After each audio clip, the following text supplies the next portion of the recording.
Okay, so I asked you how you thought Selby Bieler, the author, knew about all these different traditions, because she's really given us quite a lot of traditions, in here.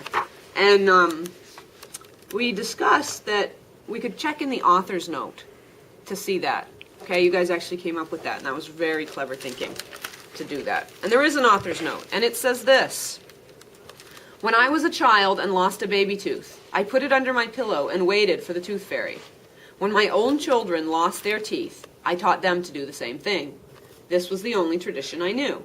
One day, as my daughter talked about the tooth fairy, a friend from Brazil overheard her and asked, 'What's a tooth fairy?' Her question surprised me. 'If you haven't heard of the tooth fairy,' I asked my friend, 'what did you do when you lost your baby teeth?' Her response sparked my interest in finding out what children all over the world do when they lose their teeth. I quickly discovered that the best way to learn what people do with their baby teeth is simply to ask them." Now listen to this part. This is pretty neat. "While collecting customs for this book, I stopped people wherever I went. I smiled, I introduced myself, and asked them the question I had asked my friend. 'What did you do with your baby teeth when you lost them?' That's the first question she asked people when she met them. I talked to people on the street, in stores, in taxicabs and airplanes and buses. I visited the embassies of many nations in Washington, D.C., and wrote letters and email to people at universities, cultural centers, and UNICEF offices all over the world. The willingness of strangers to answer my unusual question, whether asked in person or by a note on the internet, was heartwarming. The friendliness and humor with which they shared their stories made doing this research both fascinating and fun." So this was her research project. She talked to a lot of people. Maybe she didn't even talk to them about anything else.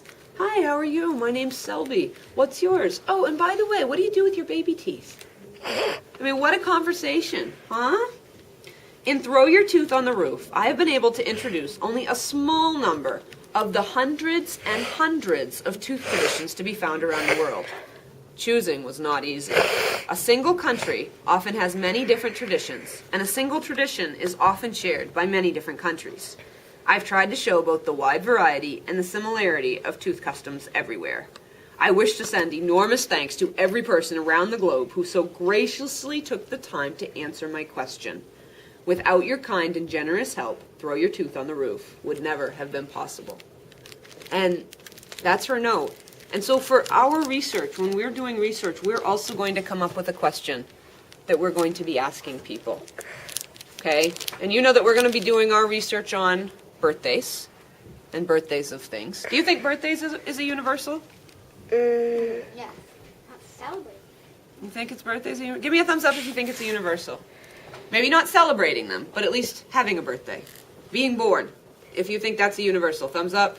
Thumbs sideways, you don't know. Thumbs down, you don't think so. Okay, so we're going to be asking. We're going to be asking, and that's actually something we'll be studying a little bit more about. But you're going to be asking questions for your research, okay, about whatever your topic is that you choose to go with birthdays.